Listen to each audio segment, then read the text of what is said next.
नमस्कार, स्वागत है एक बार फिर से आप सभी का आपके अपने चैनल हनुमान सेवा परिवार में।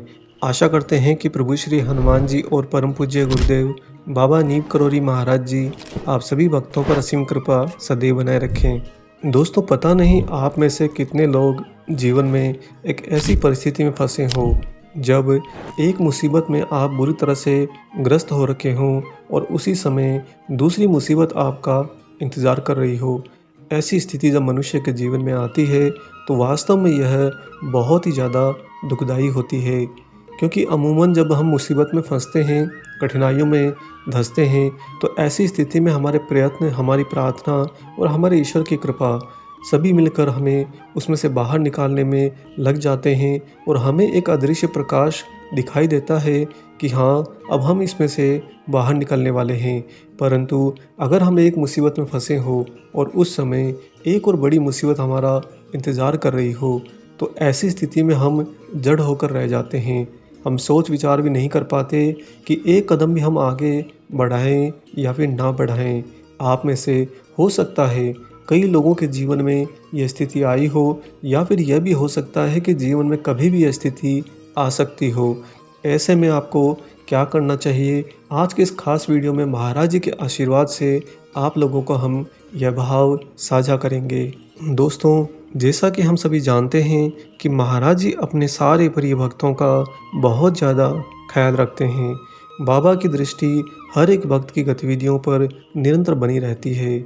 महाराज जी का जो अलौकिक कैमरा है, उस कैमरे को किसी तकनीकी या फिर किसी नियंत्रण की आवश्यकता नहीं, क्योंकि वह तो स्वचालित और निरंतर है।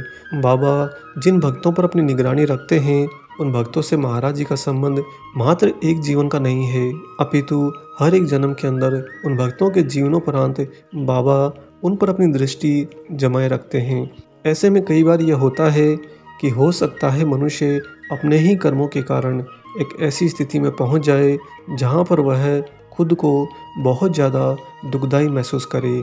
दुखदाई और दुख में होना दोनों में थोड़ा सा अंतर है। दुख में होना का अर्थात है कि आप किसी परिस्थिति के बीचों बीच आ गए हैं, जैसे दो चाकी के पार्ट के बीच में घुन आ जाता है, वह दुख की स्थिति होती है। परंतु वहीं पर हम जब उसके अंदर एक बार आ जाते हैं और उसके बाद में निरंतर हम उसी पर केंद्रित हो जाते हैं, निरंतर हमारा चिंतन मनन हमारे ही दुख के इर्द गिर्द घूमता रहता है, तब ऐसी स्थिति में वास्तव में हम दुखदाई महसूस करते हैं। हमें हर पल ऐसा लगता है कि हमारे जीवन का कष्ट, हमारा दुख बढ़ता ही जा रहा है, कम होने का नाम नहीं ले रहा। तब परिस्थिति यह कहती है कि सबसे पहले खुद को अपने ईश्वर के नज़दीक लेकर जाओ, क्योंकि इस ब्रह्मांड के अंदर तुम्हारे दुखों को नष्ट करने वाला या फिर उन दुखों में से तुम्हें बाहर निकालने वाला एकमात्र ईश्वर हैं। ईश्वर की इच्छा के बिना कुछ भी नहीं होता, तो ईश्वर के बल के आगे किसी का बल भी नहीं चलता। जब वो चाहें आपको उस कष्ट में से बाहर निकालना, एक क्षण से भी कम समय में वह आपको निकाल सकते हैं। लेकिन चूंकि हम यहाँ पर दुखदाई परिस्थिति में पहुँच जाते हैं, जिसका तात्पर्य है कि निरंतर हम दुख का ही एहसास करते हैं, उसी का महिमा गुणगान करते हैं, और तो और हमारी दृष्टि भी हमारे दुख पर केंद्रित हो जाती है, जिसके कारण हम जाते हुए दुख को कभी देख नहीं पाते, अपितु हम उसको स्थायी कर देते हैं। महाराज जी कहते हैं कि जब तुम्हारे जीवन में दुख और कष्ट बढ़ जाए, उस समय सबसे पहला काम करो उसी दुख और कष्ट को भुलाने का। भूल जाओ कि तुम्हारे जीवन में दुख और कष्ट आए भी थे, लेकिन इस बात के लिए बाबा चेताते हैं कि तैयार हो जाओ, तुम्हारे जीवन में दुख और कष्ट आ सकते हैं। इन दोनों भाव में थोड़ा सा फ़र्क है। अगर आपने तुरंत ये भुला दिया कि मेरे जीवन में कोई दुख या कष्ट आया था, लेकिन मैं अब सतर्क हूँ आने वाले दुख और कष्ट के लिए, दोस्तों ऐसी वस्तु स्थिति के अंदर आप दुखदाई स्थिति में से बाहर आ जाते हैं। महाराज जी का यह कथन वास्तव में मनुष्य के जीवन को सुलझाने के लिए है। जिस गांठ को हम उलझा चुके होते हैं, बाबा उसे एक ही प्रयास के द्वारा तुरंत उस गिठान को खोल देते हैं और हम सरलतम भाव में पहुंच जाते हैं। वहीं पर दूसरी परिस्थिति कि हमारे सामने अब दुख या कष्ट आने वाला है, इसके लिए हमें क्या करना चाहिए। अधिकांश स्थिति में देखा गया है कि एक मनुष्य हमेशा आते हुए दुख या कष्ट को देखकर और ज़्यादा भयभीत होता है। जितना ज़्यादा उसे झटका दुख आ जाने पर नहीं लगता, उससे ज़्यादा झटके उसको बार बार लगते हैं जब उसे पता हो कि उसके सामने बड़ा दुख या संकट आने वाला है, क्योंकि वह एक तरह से तड़पती हुई मछली की भांति बिलबिलाने लगता है। उसे समझ में नहीं आता कि मैं क्या करूं, कहाँ जाऊं, आखिर जा भी कहाँ सकता हूं। अगर मेरे में प्राण बाकी हैं, मेरा ये शरीर अस्तित्व में है, तो मुझे तो उस आने वाले दुख या कष्ट का सामना करना ही पड़ेगा। जब ऐसी स्थिति एक मनुष्य के जीवन में पहुंच जाती है, तो वास्तव में उसे क्या करना चाहिए, आज के इस खास वीडियो में जो हम आपको महाराज जी का एक सत्य वृत्तांत सुनाने जा रहे हैं, उसमें बाबा ने बहुत ही स्पष्ट कर दिया है। दोस्तों, यह भी सच है कि बाबा के भक्त होने के बावजूद मनुष्य के ऊपर दोहरी मार हो सकती है। जैसे कि वह वर्तमान में किसी दुख या कष्ट में तो घिरा ही हो, परंतु आने वाले दुख या कष्ट का भी उसे संकेत मिल जाए। ऐसे में वह दो पार्ट के बीच में पिसने वाले घुन की स्थिति में पहुंच जाता है कि चाहकर भी उन पार्ट के बीच में से निकल नहीं सकता। कोई शॉर्टकट वहां पर अप्लाई नहीं होता। ऐसी स्थिति में चाहे वह भक्ति क्यों ना हो, वह स्वयं को काटना शुरू कर देता है। बार बार चिंताएं, बार बार परेशानियां, बार बार विचार उसे ग्रसित करते जाते हैं। आइए अब सुनाते हैं आपको महाराज जी की वो सत्य घटना, जिसके द्वारा आपको इस बड़ी समस्या का समाधान चुटकी बजाते ही मिल जाएगा। दोस्तों, महाराज जी के एक बहुत ही अनन्य और प्रिय भक्त रहे हैं श्री केहर सिंह जी। आपने भी अनेक घटनाओं में, अनेक कथाओं में महाराज जी के इन भक्त की चर्चा जरूर सुनी होगी। केहर सिंह के साथ में यह घटना सन 1955 में घटी थी। अगर गणना की जाए तो आज से अमूमन 70 साल पहले। लेकिन फिर भी अगर आप इस घटना को बड़े ही धैर्य से, गौर से और भाव के साथ में सुनते हैं, तो यह घटना आपके वर्तमान जीवन को सुलझा देगी। दोस्तों, केहर सिंह जी कहते हैं कि उस समय वह इलाहाबाद में आबकारी कमिश्नर थे। वे उन दिनों अपने शरीर की व्याधि यानी कि हृदय रोग से पीड़ित थे। हृदय रोग से वह पीड़ित तो थे ही, साथ में उन दिनों उनका नर्वस ब्रेकडाउन भी हो गया। आप सोच सकते हैं, एक ऐसा भक्त जो सरकारी महकमे में उच्च स्तर पर पदस्थ हो और उसके बाद में उसे हृदय रोग हो जाए, हृदय रोग तो हो, साथ में नर्वस ब्रेकडाउन हो जाए, ऐसे में उसकी स्थिति क्या होती है। तो दोस्तों, श्री केहर सिंह जी ने 4 महीने की छुट्टी ली और छुट्टी लेकर वह बरेली में अपने एक मित्र के यहाँ पर चले गए। उनका यह जो मित्र है वह वैद्य था। वहीं अपने मित्र के पास में रहकर श्री केहर सिंह जी अपना इलाज करवा रहे थे। और जो उनका ये मित्र था, जो कि वैद्य था, यह महाराज जी को नहीं जानता था। इसने बाबा के ना कभी दर्शन किए थे, ना ही बाबा का कोई नाम सुना था। यह केवल केहर सिंह तक अपने रिश्ते में था, मित्रता के रिश्ते में। तो वहीं अपने मित्र के पास में रहते हुए और इलाज करवाते हुए एक दिन की बात है, शाम को लखनऊ से अर्थशास्त्र के पत्र उन्हें प्राप्त हुआ और उस पत्र को पढ़कर श्री केहर सिंह जी का मन बुरी तरह से खिन्न हो गया। कारण यह था कि उस पत्र के अनुसार उन्हें मसूरी में 22 सितंबर को 11 बजे मंत्री जी की एक मीटिंग में उपस्थित होना था। चूँकि वह उस समय हृदय रोग की पीड़ा से ग्रसित थे, उन्हें ठीक होने में अभी थोड़ा समय लगना बाकी है। अतः अगर ऐसी स्थिति में वह मीटिंग करने के लिए जाते हैं, तो हो सकता है कि पहाड़ पर जाने से दोबारा उन्हें दिल का दौरा आ जाए। और यही भय उन्हें कुंठा से भर गया। पत्र तो केहर सिंह ने पढ़ लिया, परंतु उस पत्र का उन्होंने किसी और से जिक्र नहीं किया। यहाँ तक कि अपने मित्र वैद्य को भी इस बारे में कुछ भी नहीं बताया। सारी बातें अपने मन में रखी और वर्तमान में जो इतना बड़ा संकट कष्ट उनके जीवन में पहले से ही आया हुआ है, उसके बीचों बीच रहते हुए अब आने वाले महाकष्ट का उन्हें इंतज़ार होने लगा। क्योंकि वह अगर मीटिंग में नहीं जाते हैं तो उनकी नौकरी पर बड़ी आंच आ सकती है, और अगर वह मीटिंग करने जाते हैं तो हो सकता है कि उन्हें दोबारा से दिल का दौरा पड़े, और अगर इस बार कुछ बड़ी घटना घट गई तो वह नौकरी ही भला क्या काम की। केहर सिंह बहुत सारे अंतर्मन के द्वंद्व विचारों में फंसते चले जा रहे थे। जिस दिन दोस्तों केहर सिंह जी को यह सरकारी पत्र मिला था, उसी दिन इसके ठीक 15 घंटे बाद में, यानी कि दूसरे ही दिन वहाँ पर महाराज जी आ गए। महाराज जी वैद्य जी के डॉक्टर खाने में तो पहुँच गए थे, परंतु उसकी संरचना कुछ इस तरह से थी कि नीचे के तल पर साधारण मरीजों का इलाज किया जाता था और ऊपर ऐसे मरीज जिनको भर्ती किया जाता है उनके लिए कमरे बने हुए थे। और उस समय श्री केहर सिंह जी ऊपर के ही कमरे में आराम कर रहे थे। बाबा नीचे जो ही उनके वेद खाने में पहुंचे, महाराज जी वहां पर आकर जो अन्य मरीज साधारण बेंचों पर बैठे हुए थे, उन्हीं के बीच में जाकर बैठ गए।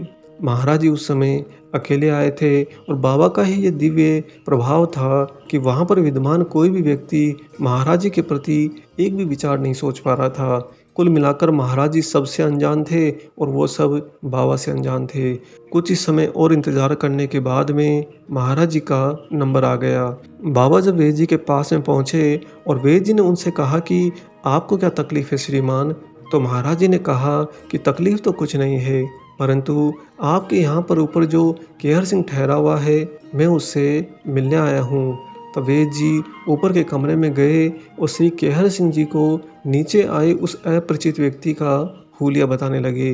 कहने लगे कि एक लंबा चौड़ा व्यक्ति है जिसका शरीर बहुत ही विशालकाय है, परंतु वह नंगे पैर बेधड़क है और शरीर पर मात्र एक धोती और ऊपर कंबल लपेटे हुए है। केहर सिंह जी ने जो ही ये वृतांत सुना, वह एक ही क्षण में समझ गए कि बाबा आ गए हैं। केहर सिंह जी तुरंत ही खड़े हुए और तेज गति के साथ में नीचे आए। देखा महाराज जी अन्य मरीजों के बीच में वहीं पर बेंच पर बैठे हैं। बाबा ने भी जो ही केहर सिंह को देखा तो तुरंत कहा, अरे तू तो ऊपर रहता है, चल वहीं पर चलकर बात करते हैं। केहर सिंह तब सीढ़ियों पर आगे आगे और महाराज जी पीछे पीछे। ऊपर पहुंचकर केहर सिंह के कमरे में जो एक चारपाई रखी हुई थी, बाबा उसी पर बैठ गए। तब महाराज जी ने बैठते ही पूछा कि कल तेरे पास में कुलदीप नारायण सिंह का खत आया था। कुलदीप नारायण सिंह दोस्तों उनके उच्च स्तर के अधिकारी थे। बाबा का यह प्रश्न सुनकर केहर सिंह ने कहा कि हाँ महाराज। तब महाराज जी ने फिर से नया प्रश्न किया। बाबा पूछे कि क्या मंत्री ने मसूरी में मीटिंग बुलाई है? केहर सिंह ने कहा हाँ। महाराज जी फिर से बोले, और तुझे मीटिंग में भी बुलाया है? केहर सिंह ने हाथ जोड़ लिए और कहा कि हाँ महाराज। तब बाबा अपने दोनों हाथ चारपाई के किनारे पर जमाते हुए बड़ी ही दृढ़ता से बोले, तो तू जाने से डर क्यों रहा है? मीटिंग में जा, तेरा कुछ नहीं बिगड़ेगा। केहर सिंह ने जब महाराज जी से ये वचन सुने तो उनकी आंखों में आंसू आ गए, क्योंकि अब उन्हें अपने प्रभु के मुख से दृढ़ संकल्प मिल गया था कि जा, तेरा कुछ नहीं बिगड़ेगा। आने वाले दुख और कष्ट का तुझे चूंकि संकेत मिल चुका है, परंतु महाराज जी के संरक्षण के कारण जा, तेरा कुछ भी नहीं बिगड़ेगा। बाबा यह कहकर तुरंत खड़े हुए और वापस चले गए। श्री केहर सिंह जी ने बैठने के लिए महाराज जी से बहुत अनुनय विनय करी, परंतु बाबा वहाँ पर नहीं रुके, वह बिल्कुल नहीं माने और उन्होंने यहाँ तक केहर सिंह को अपने साथ में नीचे जाने से रोक दिया। दोस्तों, ये जो पूरा वृतांत घटा, इसको घटने में मुश्किल से मात्र 5 मिनट लगे होंगे। उस दिन बरेली के उन वेद जी की वेदशाला में महाराज जी का आना और चले जाना हमेशा के लिए रहस्य बन गया। कारण क्या था, अब आप सुनिए। जो ही महाराज जी उतर कर चल दिए, त्यों ही केहर सिंह ने अपने मित्र वेद को बाबा के दिव्य रूप के बारे में बता दिया। वेद जी भी दौड़कर नीचे की ओर भागे कि महाराज जी के चरण कम से कम एक बार तो छू लूं। परंतु जब वे नीचे आए और अन्य मरीजों से उन्होंने पूछा कि अभी अभी जो एक लंबा चौड़ा व्यक्ति धोती और कंबल लपेटे ऊपर की ओर गया था, वह नीचे उतरकर किस दिशा में गया है? आपको जानकर ये हैरानी होगी कि वहाँ उपस्थित मरीजों ने कहा कि अभी तक ऊपर से नीचे उतरकर कोई नहीं आया है। महाराज जी कैसे अदृश्य हो गए, कहाँ चले गए, कोई नहीं जानता। इसलिए तो श्री केहर सिंह कहते हैं कि बाबा का आना और जाना हमेशा के लिए रहस्य बन गया। और जब उन्होंने बरेली में रहने वाले अन्य मित्रों से, यानी कि जो महाराज जी के भक्त हैं, उनसे पूछताछ करी तो पता चला कि बाबा तो बरेली में आए ही नहीं हैं। तो इसका मतलब यह हुआ कि महाराज जी अपने भक्त को जब देखे कि वह एक महासंकट में तो है ही, साथ ही आने वाले संकट के दुखद समाचार से उसे यह संकेत मिल चुका है कि अब उसके जीवन में और ज़्यादा दुख आने वाला है। ऐसी स्थिति में महाराज जी ने अपने भक्त को एक बात कही है कि तू अब अपने अगले कदम पर आगे बढ़ जा, तेरा कुछ भी नहीं बिगड़ेगा। दोस्तों, इस वस्तु स्थिति का मतलब क्या है कि जब आप अपने जीवन में वास्तव में बुरे संकटों में, बुरे कष्टों में घिरे होते हैं, उनके बीच में धंसे होते हैं और सामने से एक नया बड़ा संकट आपकी ओर आ रहा होता है, उस स्थिति में महाराज जी आपके नज़दीक आकर आपका हाथ कसकर पकड़ लेते हैं। बाबा जब अपने भक्त का हाथ पकड़ लेते हैं तो पूर्ण रूप से निश्चिंत होना अनिवार्य है कि अब आपका कुछ भी नहीं बिगड़ने वाला, चाहे वह भौतिक अवस्था हो, चाहे वह अलौकिक अवस्था हो। महाराज जी के एक बार आपका हाथ कसकर पकड़ लेने पर बाबा आपको उन दोनों ही स्थिति यानी कि वर्तमान दुख और आने वाले कष्ट से तार कर ही चैन पाते हैं। महाराज जी तब तक आपका हाथ कस कर पकड़े होते हैं जब तक कि आप वर्तमान स्थिति को पार करते हुए आने वाले संकट को भी पार कर जाओ और इस पूरे दौरान आपका कुछ भी ना बिगड़ पाए, इसके लिए महाराज जी आपका हाथ कसकर पकड़ लेते हैं। अतः जब आप अपने जीवन में ऐसी किसी परिस्थिति में पहुंच जाएं कि वर्तमान में तो महा कष्टों में है ही, साथ में एक बड़ा दुख और आ गया है सामना करने के लिए, तो उस समय आपको महाराज जी पर अपने विश्वास और समर्पण को कम नहीं करना है, क्योंकि वास्तव में उस समय महाराज जी आपके पास में पहुंचते ही होंगे। जिस तरह से अदृश्य भाव में बाबा तुरंत श्री केहर सिंह के पास में पहुंच गए और उनका अदृश्य भाव में ही कसकर हाथ पकड़ते हुए उन्हें इस बात की दृढ़ता दे दी कि जा तू अगली मीटिंग भी कर ले, तेरा कुछ भी नहीं बिगड़ने वाला। अर्थात ना तो आने वाली उस घटना से तेरा कोई विपरीत प्रभाव जुड़ने वाला है और ना ही उस घटना तक जाते समय रास्ते में तुझे किसी प्रकार का रोग दोष यानी कि हृदय का आघात आदि कुछ भी होने वाला है। जब तक आप महाराज जी को सत्य रूप से समर्पित हैं, बाबा आप सभी भक्तों का हाथ कसकर पकड़े रहेंगे। आशा करते हैं कि महाराज जी का इतना आशीर्वाद भरा आज का ये खास विशेषांक आप सभी लोगों को ज़रूर पसंद आया हो। वीडियो अगर अच्छा लगा है तो जाने से पहले इसे लाइक ज़रूर करें और वीडियो को ज़्यादा से ज़्यादा अन्य राम भक्तों हनुमान भक्तों से शेयर करें। मिलेंगे बहुत जल्दी ही एक और ऐसे ही नई वीडियो के साथ में। तब तक अपना और अपने माता पिता का संपूर्ण ख्याल रखिए और परम प्रभु श्री राम जी का निरंतर गुणगान करते हुए बाबा हनुमान एवं बाबा नीम करौरी महाराज जी की निस्वार्थ होकर सेवा करते रहिए।